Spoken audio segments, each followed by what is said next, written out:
Está no ar o Empresários de Sucesso podcast. Confira agora mais uma entrevista exclusiva. Este é o Empresários de Sucesso podcast, que conta a história dos empresários que fazem sucesso e são destaques de credibilidade e bom atendimento junto ao público consumidor. Eu sou Gabriela Oliveira e hoje eu falo com a doutora Graciele Queiroz. Ela é advogada, professora e palestrante atuante em todo o Brasil. Doutora Graciele, muito obrigada por participar aqui do Empresários de Sucesso podcast. Gabriela, eu que agradeço. Me coloco à disposição sempre que vocês precisarem para falar sobre assuntos jurídicos. Muito obrigada. Bom, então, para iniciarmos aqui o nosso bate-papo e conhecer um pouco mais sobre a senhora, conta pra gente em que momento a senhora percebeu que queria seguir aí na carreira do direito, se tornando uma advogada. Olha só, Gabriela, eu hoje estou com 34 anos, eu sou alagoana, passei 22 anos na Bahia e entre outros estados também no Brasil. E lá, antes de me formar, eu pude presenciar diversas injustiças com aqueles que são esquecidos pela população. Nesse momento, surge o amor ao direito em defesa dos necessitados que são vedados pela sociedade. Excelente. A senhora também optou, por empreender e abrir o seu próprio escritório. Quais são, então, as áreas de atuação? Hoje, o meu escritório está situado aqui em São Paulo, onde eu tenho uma equipe de advogados que a gente atende apenas a área criminal. São crimes sexuais, crimes contra a honra, homicídio, entre outros. Porém, o meu escritório ele atende apenas, exclusivamente a área criminal. Muito bem. A senhora desenvolveu o tema silenciamento masculino. Explique para nós, então, o que isso significa, o que é e por que a senhora desenvolveu. Gabriela, aí a gente vai entrar em uma polêmica, né? Porque hoje o normal e o natural é a gente seguir sempre uma linha reta. Quando você sai um pouco dessa curva, a gente é criticado 24 horas. O silenciamento masculino, Gabriela, é o grito desesperado do sexo masculino pedindo socorro pelas falsas acusações de estupro. Eu não estou falando aqui de um caso verídico de estupro. Eu estou falando de um ato sexual que foi consensual, porém, pelo motivo de vingança, virou uma acusação de falso estupro. Todo crime ele deve ser averiguado com o devido rigor e os parâmetros estabelecidos em lei. Hoje, é simplesmente dizer, olha, ele é estuprador. A sociedade não dá vez, não dá voz, não tem a presunção de inocência, não tem um contraditório, simplesmente os juízes da internet colocam ele para Cristo e aquela acusação começa a viralizar, acabando com reputações.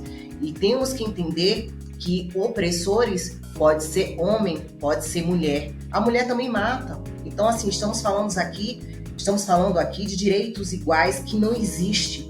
É um inocente que já nasce crucificado pelo simples fato de ser do gênero masculino. Doutora, e sendo assim, então por qual motivo a senhora acredita que existem tantas falsas acusações de estupro? Gabriela, a maioria das falsas acusações ela acontece no seio familiar. Não só no seio familiar, como também na saída da balada, né? Porque normalmente existe aquela vulnerabilidade que se cria pelo motivo de ter bebido um álcool. Né? Ela é maior, ela é consciente quando ela ingere um álcool, mas ela não é consciente quando acontece um ato sexual, que na verdade a maioria desses atos sexuais eles são todos consentidos. E aí vem a vingança pessoal, que normalmente, quando é no seio familiar, é para benefícios de uma separação, é para pegar a guarda da criança. Aí vem inveja, maldade, golpe financeiro. Posso citar aqui para você ficar mais claro, para todos que estão nos escutando, o seguinte, a parte bíblica que fala sobre a síndrome da mulher de Potifar, que é no momento que a mulher é rejeitada por um homem e o acusa injustamente por um crime sexual. Olha só que loucura! A rejeição pode levar o homem a quase 30 anos de cadeia, simplesmente por uma vingança pessoal. As supostas vítimas, quando sai da balada, você fica impressionada pela riqueza de detalhes que elas falam do que aconteceu até o momento do ato sexual.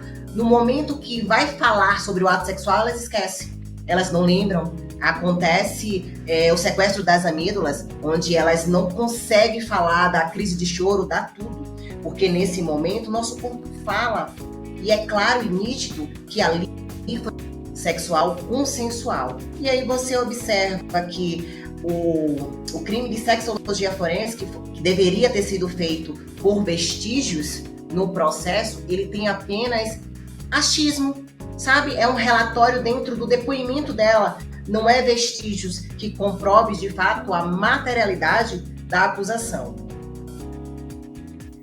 Uau, esse assunto é realmente extremamente delicado e importante que seja falado, né? E quais são, então, doutora, os primeiros passos a serem tomados diante da justiça em casos de estupro ou no caso, né, que a senhora está trazendo aqui, que trata quando não é verdadeiro o ocorrido, né? Qual é o posicionamento do seu escritório em casos assim? A primeira coisa que o acusado, né, verídico ou inverídico, tem que fazer é buscar um profissional qualificado, pois estamos a falar de um crime cruel. Gabriela, quando você começa a atender de fato uma mulher que passa por esse crime, você observa a dor, o desespero no olhar dela quando ela começa a falar. Porque, na verdade, é um crime, uma luta corporal e um sentimento que é um sentimento novo, porque ninguém está esperando para ser estuprada. Ninguém espera que isso aconteça. É um crime que não tem hora, não tem lugar, não tem circunstância. Então, a partir do momento que acontece, tem que, primeiro, buscar um profissional qualificado. Quando acontece falsas acusações, do mesmo jeito, porque estamos falando de um crime que pode chegar até 30 anos de reclusão, não são 30 dias, pois na cadeia a tolerância é zero nesses crimes. E aí vem a necessidade do profissional competente, que atende o socorro dessas falsas acusações. Então, quando chegam no meu escritório, a primeira coisa que a gente faz é fazer um atendimento de qualidade, buscando atender todos como eu gostaria de ser atendida. Então, não é só chegar e dizer assim, olha, eu tô com esse caso e é um caso simples. Não, primeiro precisamos fazer aquela montagem, precisamos verificar como colocar no papel. Não é simples assim, olha, eu tô com um caso de estupro e como é que faz? Vamos lá fazer uma audiência, vamos pedir pela ordem, dispensa de todo mundo? Não, é necessário começar porque o provimento 188 da OAB nos dá autoridade de fazer uma investigação defensiva. Então, o meu escritório hoje atua com essa investigação defensiva, onde eu posso, de fato, inocentar, na verdade não é inocentar, eu vou levar as verdadeiras provas para o processo. Excelente. Doutora, o seu escritório é especializado em casos assim. Nós sabemos que no Brasil existe, né, um número grande de estupro. Qual que é a sua visão a respeito disso? Tanto no ponto quando a situação é verdadeira, quanto nesse caso onde a mulher acaba querendo, né, prejudicar o homem por diversos motivos, como já falamos aqui. Mas por que a senhora acredita que existe mesmo um número grande, um índice, uma porcentagem grande no Brasil a respeito disso? Olha, quando propagou os fake news, o radicalismo feminista, ele cresceu de uma proporção gritante, onde deu voz e vez às mulheres de uma forma errônea, né? Porque assim, a partir do momento que eu acuso, e o acuso falsamente, eu posso incorrer em uma denunciação caluniosa, que muitos não falam. Essa denunciação caluniosa é uma pena, assim, sem comparação com a pena de estupro, mas é uma pena de 2 a 8 anos. Porém, hoje se observa no judiciário que a promotoria de imediato pede o arquivamento, porque não aceita. Acredita-se que a mulher, de fato, ela foi violentada, né? Ela passou por esse crime. E outra assim, Gabriela, deixando claro que eu sou contra qualquer tipo de violência. A mulher, quando ela é violentada, ela tem que denunciar sim. Estamos falando de um crime cruel. É necessário informar a sociedade o que está acontecendo, porque esse cidadão ele tem que ser tirado do seio da sociedade, ele não pode viver em sociedade. Então é um crime cruel que precisamos de uma atenção. Mas aqui eu falo sobre o silenciamento masculino. Justamente são falsas acusações. Eu não estou falando aqui de estupro verídico, eu estou falando de falsa acusação que nesse momento, quando adentram o meu escritório, eles são acolhidos. Porque aqui, eu não estou aqui para julgar ninguém, eu estou aqui para fazer com que a lei, de fato, ela seja cumprida. Existe a prova de uma falsa acusação? Quais são as consequências? Qual é o punimento aí? Não sei se essa é a palavra correta judicialmente falando, mas para a mulher que acusou o homem. Nesse caso, você fala sobre a denunciação caluniosa, né? Que é um crime com a pena de 2 a 8 anos. Normalmente, quando se concretiza que foi uma falsa acusação, né, a parte contrária que foi acusada, ele entra com a denunciação caluniosa contra a mulher. E normalmente, Gabriela, o judiciário não aceita, pede o arquivamento e fica assim, elas por elas. Eu posso te dar um exemplo, onde se você colocar hoje no Google, falsa acusação de estupro, normalmente vai ter lá, arquivado, sempre arquivado. Por quê? Porque hoje eu entendo o seguinte, as mulheres buscam direitos iguais. No momento que o homem, ele tem uma força, o sexo masculino, ele tem uma força que impera como desigualdade, que na verdade não existe desigualdade. A desigualdade é coisa que a gente coloca na nossa cabeça de uma forma que eu cheguei até aqui, eu, Graciele Queiroz, cheguei até aqui, estou aqui, não pelo fato de ser mulher, mas por ter competência de estar aqui.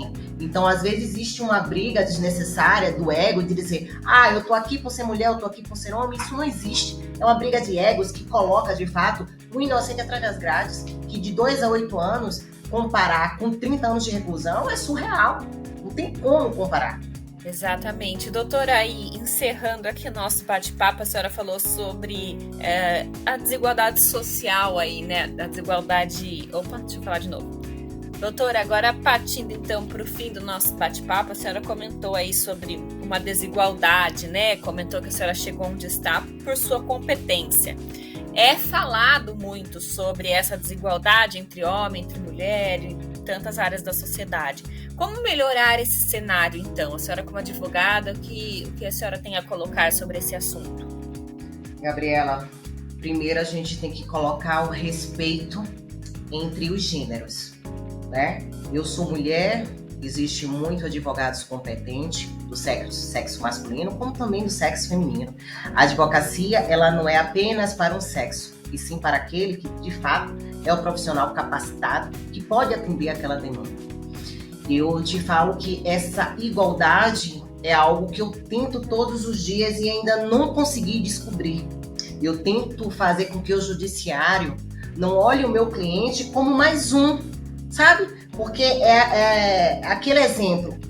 Ele tem dinheiro e ele é estuprador. Não é assim, gente. Ele é um ser humano. Ele tem família, ele tem filhos. Ele precisa viver em sociedade. E o que mais me deixa assim abismada, que normalmente quando se concretiza, que é uma falsa acusação, que o Estado errou, eles ficam 20, 30 anos tentando buscar uma indenização que não acontece. E quando acontece, ele já está na beira da morte, sabe por quê? Contraiu várias doenças dentro da cadeia, teve uma vida ali dentro, assim, desumana, onde a sociedade está um pouco se importando quando ele sai, que também não dá oportunidade para ele, porque isso é uma mancha e vai ficar pro resto da vida. Então, buscar a igualdade é algo que eu acredito que a gente ainda vai passar por algumas décadas. E hoje eu defendo o ideal que todos os seres humanos têm que ser protegidos pela sociedade, independente do gênero. Muito bem, doutora Graciele, muito obrigado por compartilhar com os nossos ouvintes um pouco mais sobre a sua trajetória, sobre esse trabalho que é extremamente importante e relevante para a sociedade, onde a senhora realmente enxerga o ser humano como um todo, né? Sem essa desigualdade que, infelizmente, está tão em alta hoje em dia, né? Parabéns pelo seu trabalho, muito obrigado pela sua participação aqui. Eu que agradeço, Gabriela, e assim, contem sempre comigo. Muito obrigada. Eu sou Gabriela Oliveira e hoje nós conversamos com a doutora Graciele Queiroz, que é advogada, professora e palestrante atuante em todo o Brasil. Você acompanhou mais um Empresários de Sucesso podcast. Eu te espero no próximo. Até lá! Empresários de Sucesso podcast.